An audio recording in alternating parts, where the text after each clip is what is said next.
a-t-il de pays qui n'ont pas encore rejoint l'Europe? Il y en a une dizaine, il y en a déjà trois qui veulent pas, mais qui sont en pratique dans l'Union européenne, c'est-à-dire que ils appliquent les lois européennes, mais ils ne font pas partie de l'Union. C'est l'Islande, la Norvège et la Suisse. Et puis il y a d'autres pays qui sont candidats et qui ont été acceptés comme candidats, la Serbie, l'Albanie, le Monténégro, la Macédoine et la Turquie. Mais ces pays doivent encore négocier avec la Commission européenne sur la façon dont ils vont entrer dans l'Union européenne. Et ça prend 10 ans. Et donc, en pratique, ces pays-là n'entreront pas dans l'Union européenne avant 2030, probablement.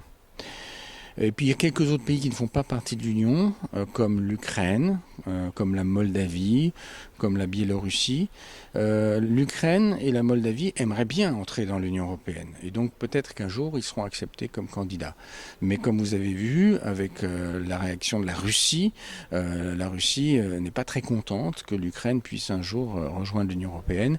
Donc on va peut-être trouver une solution intermédiaire entre une adhésion pure et quelque chose qui est la situation actuelle. Pourquoi Schuman a créé l'Europe? Robert Schuman, c'était un homme qui était très choqué par les guerres. C'était un homme qui était très croyant en plus et qui s'est dit c'est pas possible, on devrait pouvoir se rassembler, faire la paix les uns avec les autres sans haine. Et donc il a lancé un appel en 1950, donc 5 ans après la fin de la Deuxième Guerre mondiale, en disant il faut vraiment qu'on change d'attitude. Nous Européens, nous sommes frères finalement, nous avons beaucoup de choses en commun et nous pouvons faire beaucoup en commun au lieu de la guerre.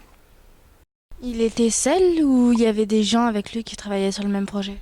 C'était une toute petite équipe. Il était ministre des Affaires étrangères et il a travaillé avec très peu de gens autour de lui. Il a un peu pris tout le monde par surprise, justement pour pas être empêché de le faire. Donc il a fait son appel le 9 mai 1950 d'une manière assez inattendue, avec très peu de gens qui étaient au courant.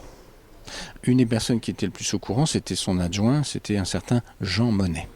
Et est-ce que l'idée elle a plu ou est-ce qu'il y a plein de gens qui ont dit non, on veut pas d'une Europe Ça a plu, c'est-à-dire que Jean Monnet dit je m'adresse d'abord à l'Allemagne, parce que nous devons, nous Français, nous réconcilier avec l'Allemagne, mais si d'autres pays veulent nous rejoindre, ils sont les bienvenus. Eh bien l'Italie a dit oui, la Belgique a dit oui, le Luxembourg et les Pays-Bas ont dit oui.